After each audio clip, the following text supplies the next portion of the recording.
to be able to just make a choice on your own and just be able to speak for yourself. This one's wife to fire WME. Hello, I'm H.G. Tudor, and yes, you heard it here first. This one's wife is going to dispense with the services of WME. Hitherto, this one's wife had representation through Sunshine Sachs, and then moved across to WME. There was quite the fanfare in relation to this, the suggestion that she was using super agent Ari Emanuel that would result in the rehabilitation of her image, or a Hollywood comeback, although, as repeatedly pointed out, you need to have been there in the first place to ensure that you can come back from it, or to it.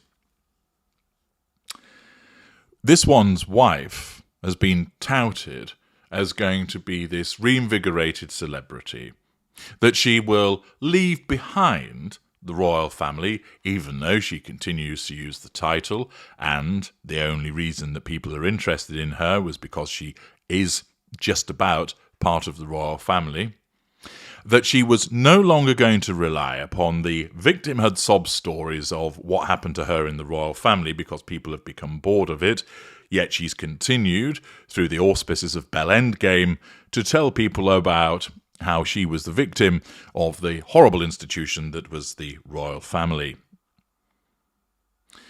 That we were going to have an end to the smearing of the royal family, that because she was forging her own path, and yet she has continued to smear the royal family by proxy and through her PR activities of attempting to overshadow anything that the royal family does. So far, also predictable of her. We were told repeatedly that the TIG was going to come back in some shape or form, and yet, silence. We were teased with the fact that she was going to make some grand return to social media, that apparently on Instagram she had her handle in place with thousands of followers, and yet nothing comes along. That she has teased that we've got some great content in the pipeline, but of course was unable to make mention of what any of that content actually was, because there isn't any, because she has no talent and she's essentially lazy. The only events that she has been to are ones where she's been a tag-along, where it's been quite evident and people have ridiculed her for it, or where she's orchestrated a pap walk with backgrid turning up like Pavlov's dog as a consequence of the ringing of her PR bell. We've seen the repeated PR puff pieces which continue to tell us that she is a fashion icon unlike any other,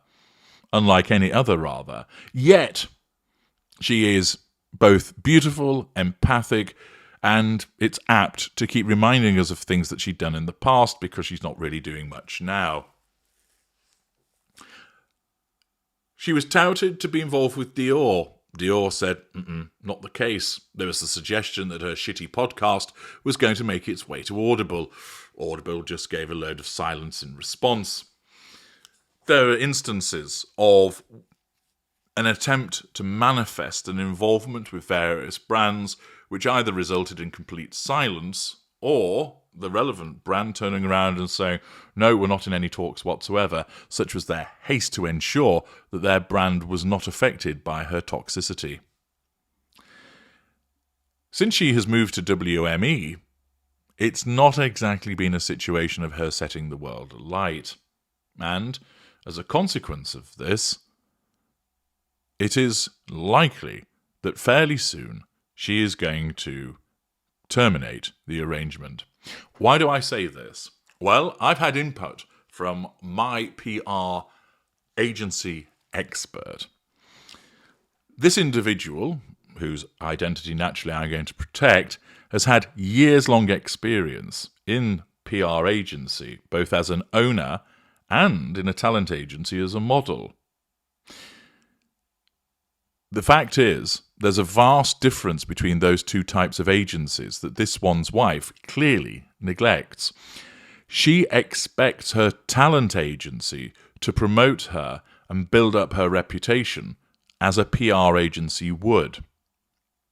Understandably, as a narcissist, she bosses them around, demanding big results and fast. But it isn't how it works with a talent agency, which is what WME is. What she fails to realise, and what actually many other people fail to realise, is that when she signed with WME, it was actually a stepping stone on her way down. Not upwards, not up towards success, but down.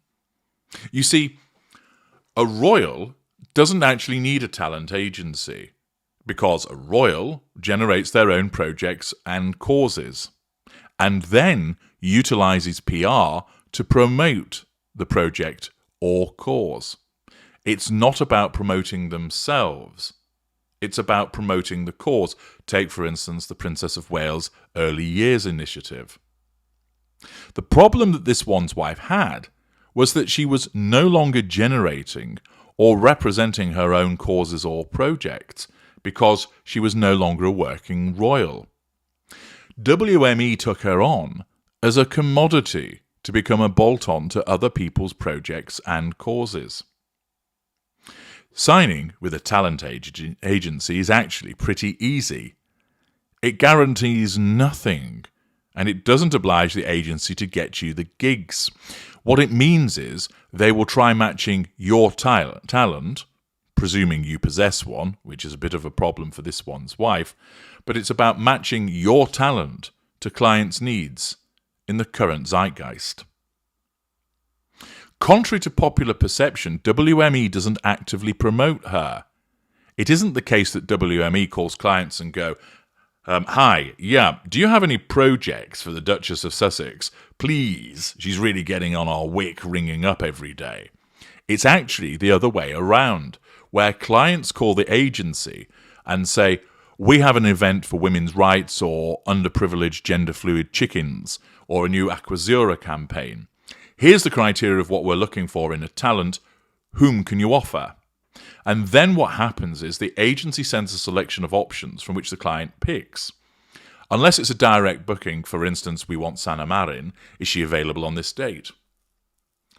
Neither is currently applicable to this one's wife. After all, who on earth would want to book her directly? What gig, what brand would the agency suggest her for as an option? The client would be completely mad to pay for an appearance of a person who will undoubtedly hijack any chicken charity or fashion extravaganza. Throw in a catastrophic car chase as a cherry on the top to show the world how this racist client wasn't appreciative enough to provide decent protection for her divine royalness. Accordingly, you'd be mad to pay for her to make such an appearance because she'd hijack the event, make it all about her. And of course, this has been something that other PR and agency experts have explained, that you don't want to be associated with her because she makes the event all about her. Accordingly, she's not going to get any gigs via WME, and of course, that infuriates a narcissist because she believes that she's so special and so magnificent, people should be falling over themselves to book her. The fact that they're not doing so can't be down to her because she is the amazing this one's wife. Therefore, it must be WME's fault. They must be letting her down. In normal circumstances, and my PR talent agent expert tells me, based upon her own experiences and those of other people that she's worked with in the industry, a couple of months since signing with an agency without getting a gig is okay. 6 months is abnormal and a reason for real concern. 9 months up to a year, the relationship with the agency is clearly not working and it's time to move on. My expert tells me that the agency won't fire her. They have no immediate need. Even though she doesn't actually earn any money for them, no gigs for her via the agency equals no money for the agency. She doesn't cost them anything either. She's just sitting on their books. But for her, the situation is different. Every day without some kind of gig that comes through this agency means that she's struggling to control people. She's not getting fuel. It's a threat to her control. Remember, she believes that she should be like Michelle Obama, that she should be in demand all of the time. She will regularly call and email WME to demand results, but they're not her PR people. They're not the ones that publish all those Dior manifestation stories on her behalf. She does that. And in doing so, she's once again demonstrating her sense of entitlement and her complete inability to form meaningful working relationships. It is not unheard of for the talent to fire the agency. For instance, my expert is in the process of switching agencies. The current one keeps her on a commercial board, whereas the future one is building her up as a fashion, an editorial model, for which she's better suited. But that's not the case for this one's wife. My expert states she doubts any other agency would want to take her on. She's not at all flexible to work with as a talent. When there are no gigs in 6 months from signing, you need to update your profile, do some graceful work for free, and she couldn't even do that. The mic grab at Kevin Costner's event, her appearance has changed so much since signing with WME. Where are the new pictures? Bio update. It's clear that WME has pretty much given up on her. My expert suggests that what's forthcoming is a case of, we are proud of the cooperation, but the Duchess will pursue new exciting ventures elsewhere. A sort of joint statement similar to that with Spotify. And then there'll be a PR leak from a close source about this one's wife firing WME for their underperformance. She naturally needs to nullify that threat to control. It's a standard in the industry to have a year-long contract between talent and agency that automatically renews each year on the date of signing, unless one party notifies of termination X number of days in advance. It matters not who notifies whom in this case. We will, of course, hear from her with the revision of history, or, to ensure that if it was the case, that she will tell everybody about this, she was the one who fired the agency. And WME actually might let her brag about it. They won't care. She's not cost them anything. Their reputation isn't going to be sullied because they recognise already that people see that she doesn't get anything because of her, not because of them. They already don't care about her. My expert can see that with regard to the way they interact with her. Them ignoring her, of course, like that stings far worse than if they'd fired her with a bang notifying the world. But they're not going to do that. It'll be quiet and painless from their side because they have tons of actual and real talent to manage. Accordingly, this one's wife's patience will soon expire, and we will learn that she has dispensed with the talent of WME, believing her to have more talent than them, even though we know that she's a talent-free zone. Watch out for this happening. I'm H.G. Tudor. Thank you for listening.